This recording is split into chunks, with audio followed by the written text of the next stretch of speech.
Welcome to the last Hacks Roundup of 2023. Today we'll cover every major Web3 hack which happened in December. If you want to catch every hack which happens in 2024, make sure to hit that subscribe button. So December turned out to be a busy month for hackers who stole over $100 million of assets from the Web3 ecosystem. Of that, 9.8 million was lost from smart contract hacks. Rug pulls and scams accounted for about $4.8 million of losses. And in a trend we've seen continue throughout the year, the largest category of losses was compromised private keys, resulting in losses of about $86 million. Let's start with the largest smart contract hack which happened in December.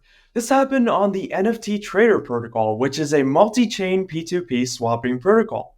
NFT Trader lets you swap many different kinds of assets, including ERC20s, NFTs, as well as semi-fungible tokens. It's deployed on many chains, including Ethereum, Optimism, Polygon, as well as the BNB chain. On December 16th, a few old contracts which were no longer used by the protocol were exploited to steal $3 million worth of NFTs, including 37 Bored Apes and 13 Mutant Apes. So let's talk about how swapping works in NFT Trader. So if you want to swap your NFT for someone else's NFT, you have to create a swap intent. Within this swap intent, you're going to specify which of your NFTs you want to trade and which NFT you want to receive in return. And the other user, the one which owns the NFT that you want, is going to complete the swap intent. When they complete the swap intent, the NFT you want is going to be sent to you, and your NFT will be sent to that user, also known as the counterparty.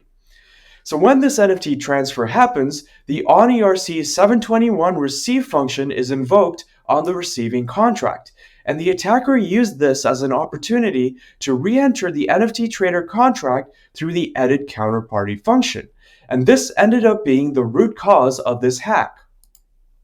So we mentioned the swap intent. Well, what does it consist of? Firstly, we have the trader address, which in this case is going to be the hacker's own address. The hacker also set the counterparty address to be their very own address. Then we have the NFTs coming into the swap, which was simply an empty array. Then we have the NFTs coming out of the swap, which the attacker set to be an array of two NFTs. The first one was a Uniswap v3 NFT owned by the attacker. The second was a Bored Ape owned by the victim. So here is part of the code for the complete swap function.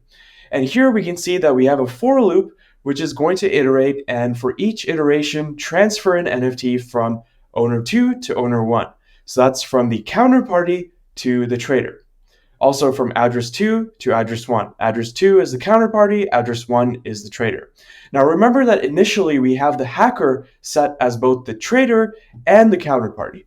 So on the first iteration of this for loop, we have an NFT transfer from address 2 to address 1. So that's the counterparty to the trader, and in this case, both of these addresses are the hacker's address. So this is just a self-transfer, and when this happens, the onERC721 receive function is invoked, which allows the attacker to call the edit counterparty function to change address 2 from the hacker's address to the victim's address. Now on the second iteration of this for loop, what's going to happen here in the transfer is the Bored Ape is going to be transferred from the victim to the attacker. And here's that edit counterparty function, which allowed the attacker to change the counterparty from the hacker's address to the victim's address. So let's recap what happened in this hack. The attack contract first calls the create swap intent function, and when they do this, they set themselves as both the trader as well as the counterparty. They set no input NFTs and two output NFTs. The first one is the Uniswap v3 NFT owned by the hacker themselves. The second is the Bored Ape owned by the victim. The attacker then calls the complete swap intent function, and the first NFT, that's the NFT that the hacker owns, is simply transferred back to themselves. Then the onERC721 receive function is called, which allows the attacker to call the edit counterparty function, thereby changing the counterparty from the hacker to the victim. Since the victim is now the counterparty and the victim has approved this NFT Trader contract to transfer its NFTs, the ape is transferred from the victim to the attacker. Now, there were multiple attackers who executed the same exploit. We had the original attacker, and then we had a bunch of copycats. There were also so the NFT Trader team also warned users to revoke approvals from those exploited contracts after the hack. And a couple of white hat hackers suggested a workaround involving changing the vault address to a different contract. So as part of the swap in NFT Trader, you're supposed to send a small amount of Ether into the NFT Trader vault. So if you change the vault address to a contract which will revert whenever you send an Ether, then the swaps no longer become possible, and thus the exploits no longer become possible. And this is a strategy which the team used to prevent further exploits.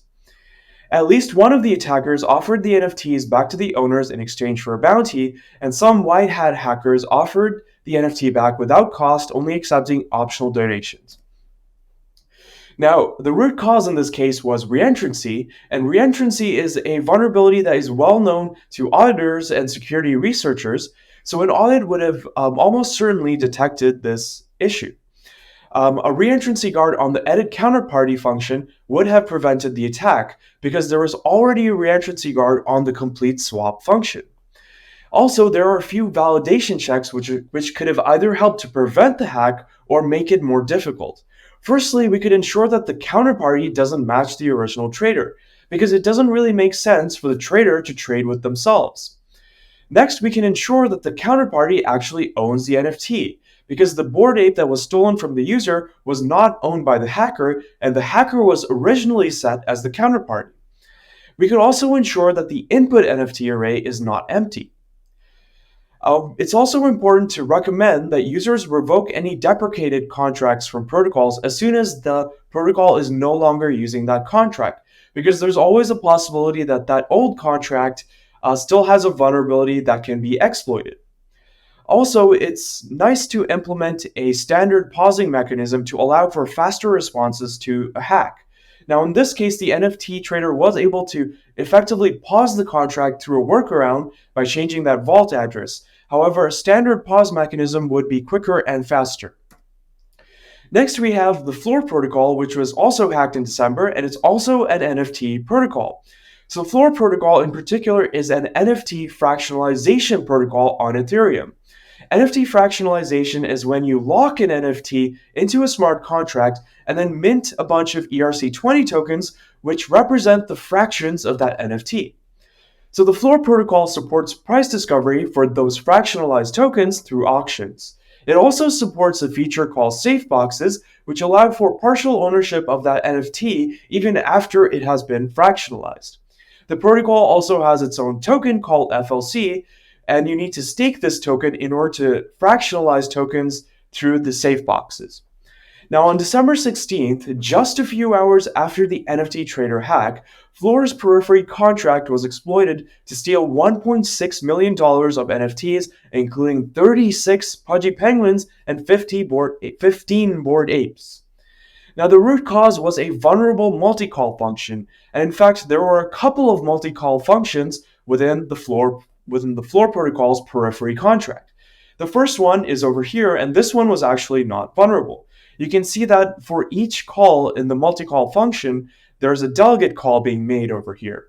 In this case, this is actually okay because you're executing with the original caller as the message sender. And also notice that the target of this call is only this Periphery contract.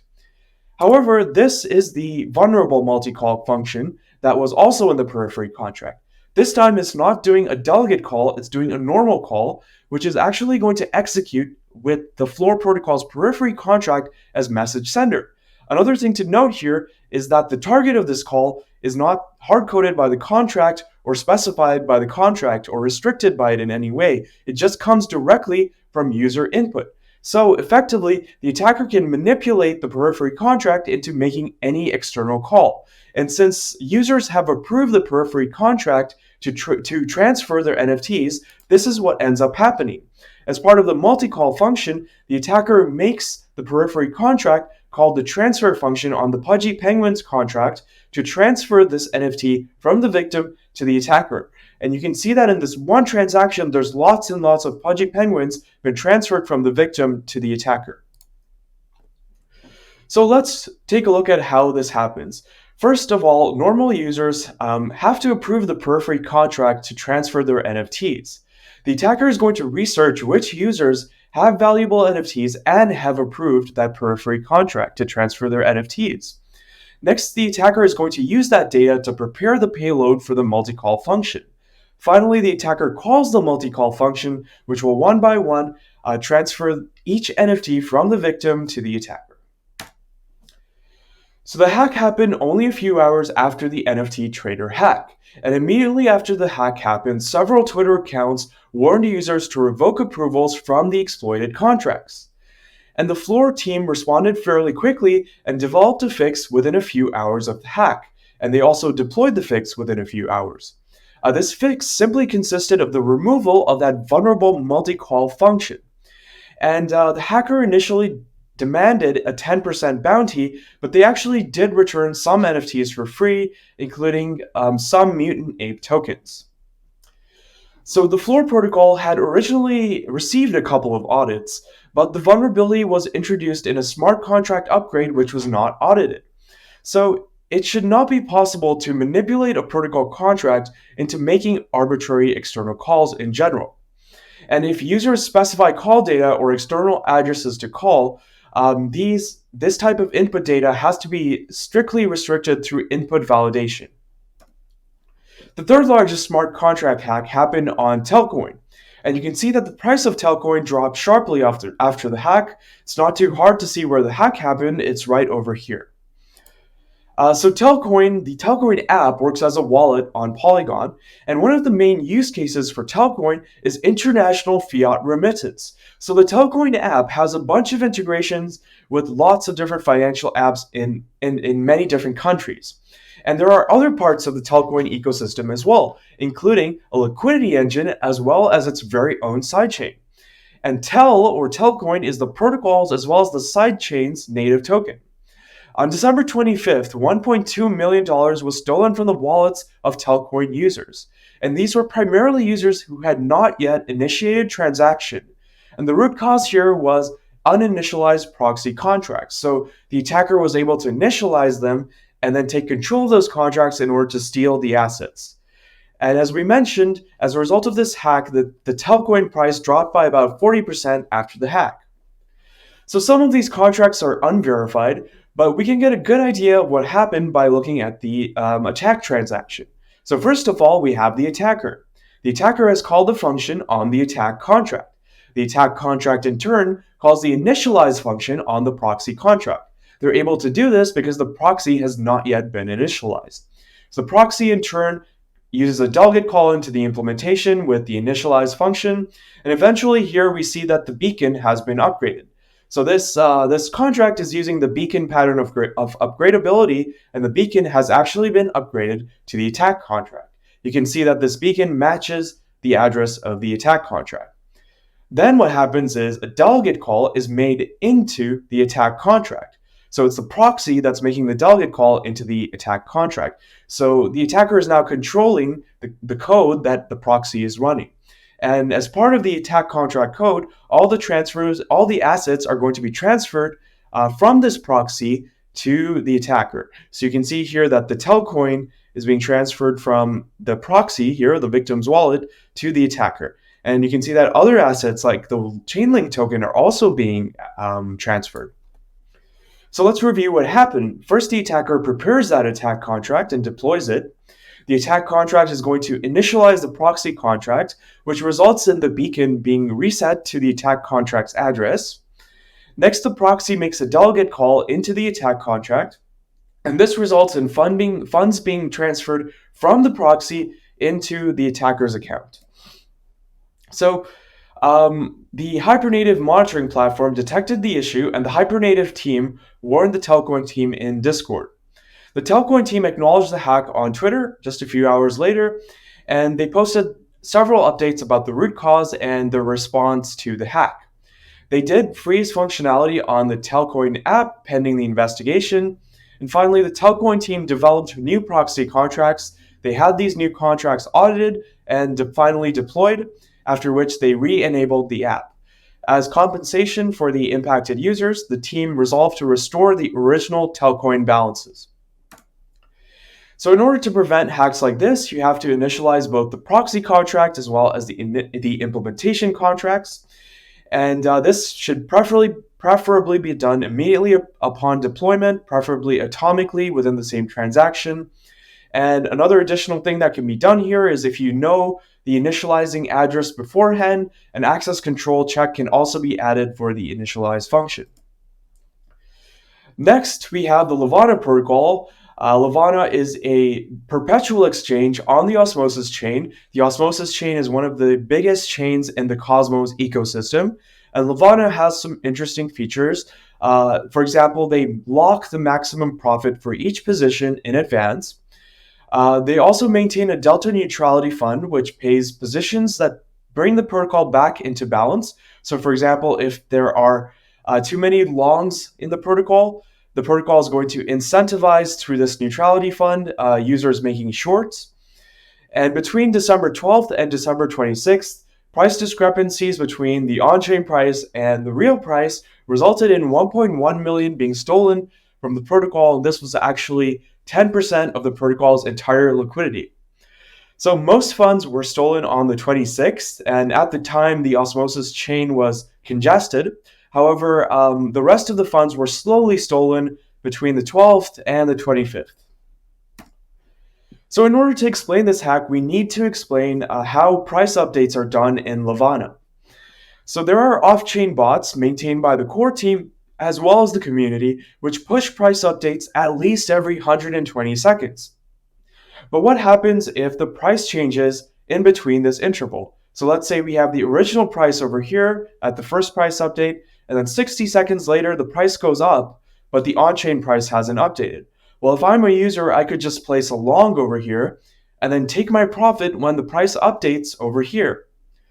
So in order to solve this, the Levana team implemented price updates which are triggered after any user makes some type of normal protocol action, such as trading or opening a position.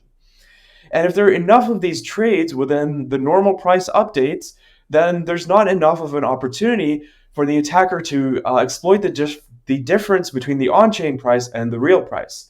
However, there were some markets on Levana which were less frequently used. So there were big gaps between the price updates and between these trades. So that left just enough of an opportunity for the attacker to exploit the price discrepancy between the real chain and the on-chain real price and the on-chain price.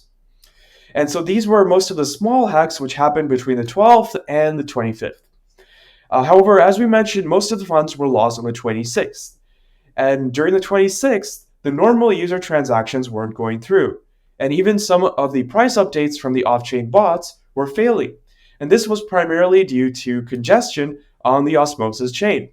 So Osmosis chain experienced congestion, and this was partially due to inconsistent fee market configuration of validators. The required gas amounts being reported were consistently lower than the amount of actual gas required for the transactions. And as a result, those bots that were responsible for updating those the prices on chain were sometimes failing with insufficient gas errors. And the exact same thing was happening to users which were trying to trade on the protocol. And remember that the trades also trigger price updates. So now there was a much wider gap between these price updates, and there was a much greater opportunity for the attackers to exploit that price discrepancy. So the attacker started from December 12th to the 25th by slowly stealing liquidity. This happened by the attacker trading on less frequently used markets of Levana. And in this period, 4% of the liquidity was lost. Then on the 26th, the Osmosis chain was congested, and so the price updates became even less frequent, and the attacker was able to exploit this greater price discrepancy, and they created the positions when there was a difference between the on-chain price and the real price, and when the price update finally came in, they were able to close their position to make a profit. So the Levana team paused all markets on the protocol, but they did have some trouble doing this because the front ends for their multisig was not working due to those same incorrect gas errors. And the team modified their bots to push prices every block with a very high amount of gas. But even with 25x the reported amount of gas required, the transactions would still sometimes fail. And so this strategy wasn't working. The team also acknowledged the hack quickly on Twitter, and they published a detailed post-mortem just one day after. They plan to compensate impacted LPs through airdrops as well as the protocol fees which were collected at the time. So the long-term solution for Levana here is to decouple the placing and execution of market orders. What they're going to do is whenever an order comes in to open a position or update a position, it's going to sit in a queue until a fresh price update is available. So when this position is created, it's going to always have the real price rather than a stale on-chain price. Another solution that has been suggested is the concept of an enshrined oracle, which would update the price on every block.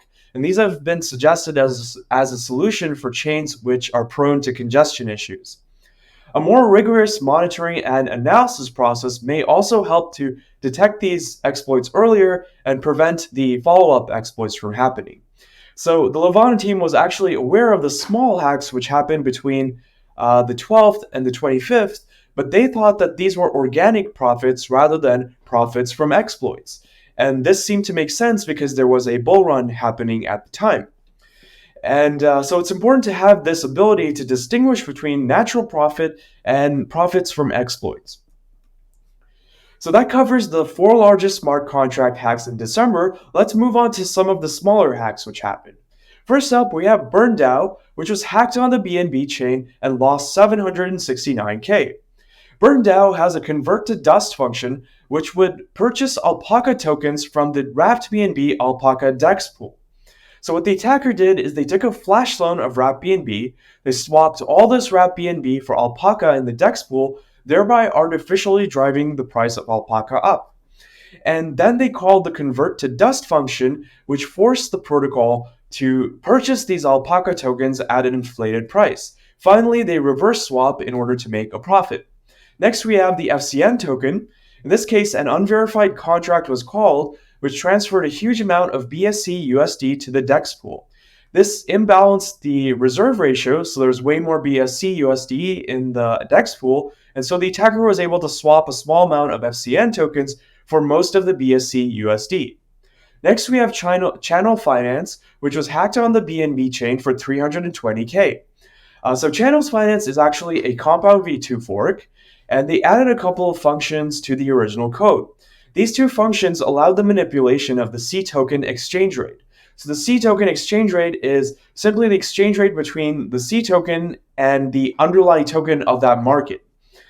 So being able to manipulate this exchange rate allowed the attacker to liquidate users and then also take an under-collateralized loan, thereby stealing funds from the protocol. Next, we have Venus Protocol, which was hacked on the BNB chain for 270K. So in this case, Venus Protocol was using the Binance Oracle to get the prices of the SNBNB asset, and users could use SNBNB as a collateral asset. So the hacker deposited SNBNB into the protocol and used it as collateral. And since the protocol was receiving an inflated price for SNBNB, it overestimated the collateral value and allowed the attacker to take a larger loan than should have been possible. Next, we have Peapod's Finance on Ethereum, which thankfully was just a white hat hack. The white hat took a flash loan from Peapod's, and with those funds, they created a bond. And the creation of the bond resulted in the return of the flash loan funds, as well as a credit of a bond to the user. And then after the flash loan is complete, the hacker can simply unbond the funds to gain back all the funds they flash loaned in the first place. Then we have Hypernetwork, which was hacked on Ethereum for 220K. They were using a non-production version of the Optimism monorepo. Unfortunately, there was a critical flaw in the modifier within this Optimism monorepo, which allowed the attacker to reinitialize the contract, take control of that contract, and steal the funds within it. Then we have the Time token, which suffered an exploit due to a combination of multi-call and the use of the ERC2771 context contract. This basically allows executing as a different address, and multi-call was used to execute the token's burn function. And so in this way, they manipulated the DEX reserves so that there was one token which had a very low reserve. And so they just swapped a small amount of that token for almost all of the rest of the other token in the pair. Then we have Elephant Money on the BNB chain. They had an unprotected sweep function in the Treasury contract, which allowed the attacker to withdraw funds from the Treasury. Next, we have Transit Finance, a DEX on the BNB chain. In this case, the attacker created a swap request, sent it to the swap router, and this swap request included a fake pool which the attacker created, as well as a real pool. And due to the incorrect information reported by the fake pool, the real pool returned more funds to the attacker than it should have. Finally, we have Pine Protocol on Ethereum, whereby the attacker took loans from both the new and the old pools, but only repaid it in one of them.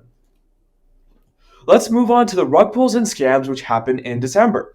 So first we have Zai, and users suffered losses of 845K on the BNB chain due to the scam associated with Zai. So the attacker cloned the official contract to one which they had full control of. They then posted phishing links on the official Discord channel, which led users to interact with this cloned contract, thereby stealing funds from these users. And a separate incident has already occurred in January, whereby the deployer of the Zai token has sold 220K worth of Zai tokens, thereby depleting that the DEX pool of liquidity. Next, we have Megabot, which was a scam resulting in losses for users, mostly from Solana, of about 742K. It was advertised as an AI trading bot promising 30% monthly returns. In this case, there was a pre-sale. So the team collected funds from the users during this pre-sale. And after the pre-sale was done, the team just stole those funds and deleted the official social media accounts. There was also an influencer campaign which contributed to the amount of funds that were raised. At this point, it's unclear whether these influencers were complicit or whether they were simply naive. Next, we have a scam that really shook the crypto world related to Ledger. A former Ledger employee was compromised through a phishing attack, and then the attacker was able to use the credentials of this employee to inject malicious code into version 1.17 of the Ledger Connect Kit. The Ledger Connect Kit is an important library which allows dApps to let users connect their Ledger device to the dApp. And many dApps use this library, including SushiSwap. So because this malicious code was injected into the Ledger Connect Kit, this misled users into signing malicious transactions, including transactions which resulted in approving malicious contracts to transfer their tokens. Next, we have Libra Protocol on Arbitrum, which advertised itself as an inscriptions protocol on Arbitrum. There had been a public mint whereby users sent ETH in exchange for Libra runes, and a few days after the mint, the deployer transferred the collected ETH to multiple unknown addresses. Here's a few other rug pulls which have happened in December. First up, we have the CKD token on the BNB chain, which resulted in losses of 539K. This was a classic rug pull, which was simply the attacker deploying, or rather withdrawing, most of the liquidity from the DEX pool. Next, we have the Nebula token on the BNB chain, whereby the attacker just sold a huge amount of Nebula token to deplete the wrapped BNB liquidity in the DEX pool. And then we have a couple of other hacks which were very similar, including the Diablo token and the Zeta token, very similar to the Nebula token hack, except that they happen on Ethereum instead. So let's now talk about the key compromises which happened in December. And the biggest security incident, Web3 security incident in December, was by far the hack of the Orbit bridge. And over here, what happened was the Orbit bridge is a cross-chain protocol that seeks to connect different blockchains together through IBC zones. IBC zones are interconnected blockchain communication zones. And so Orbit Chain actually allows users to bridge assets between any two connected chains. Let's say you connect one chain to Orbit Chain through an IBC zone, and then you connect another chain to Orbit Chain through another IBC zone, then you can now bridge assets between those two chains. So what happened here was that there was a withdraw function in the contract which required signatures from a 7 of 10 multi-sig wallet, and the attacker used at least 7 of the private keys in order to forge a fraudulent withdrawal, draining most of the funds from this bridge. Next, we have OKX, which lost $2.7 million. OKX is primarily a centralized exchange and also runs a DEX aggregator, and it was actually the DEX aggregator that was hacked this time. The private key for the proxy admin of an important contract controlling the DEX trades was compromised. And so using this private key for the proxy admin, the attacker was able to upgrade the implementation for the proxy into an implementation which manipulated the DEX contracts into transferring tokens from the users to the attacker's account. So here's a summary of the largest smart contract hacks which happened in each month of 2023. And you can see that the most common root cause is reentrancy and as well as missing validation. It's actually a tie between missing validation and reentrancy. And in December, of course, we know that the largest smart contract hack was caused by reentrancy. That was the NFT Trader hack. So let's now talk about some of the trends we've seen. The two largest hacks in December both relied on user approvals to protocols. And these were actually both approvals or both protocols which involved NFTs. So we have an NFT swapping protocol in the form of NFT Trader, and then an NFT fractionalization protocol in the form of the Floor protocol. At least two hacks were caused by the use of multi-call functions. This was the case for the Floor protocol as well as the time token. And there were a few other common root causes as well, including price manipulation and insufficient access control. For all four of the largest hacks, the team posted a Twitter update within a few hours. And this is pretty good compared to most months in 2023, where other teams were slower to respond. And for two of the four largest hacks, the team paused the protocol shortly after the hack. In the case of Levana, they actually had some trouble doing this due to the gas issues they faced with the front end reporting errors for their multisig. Also, for two of the four largest hacks, the team offered compensation to the impacted users. This was the case for Telcoin as well as Levana. And in two of the cases, the hacker returned some of the assets, in particular, NFTs were returned, which were stolen. And of the four largest hacks, only Levana has so far published a detailed postmortem. However, there have been a couple of others that have promised to do so in the future. Another important trend is related to auditing. For three of the four largest hacks, the vulnerable components of the protocol were actually not audited. So first we have NFT Trader, which apparently has not had an audit. And then we have the Floor protocol, which was originally audited, but the vulnerability was introduced in an upgrade, which was not audited. And then we have the Telcoin hack, whereby the vulnerable code was out of scope of the audit.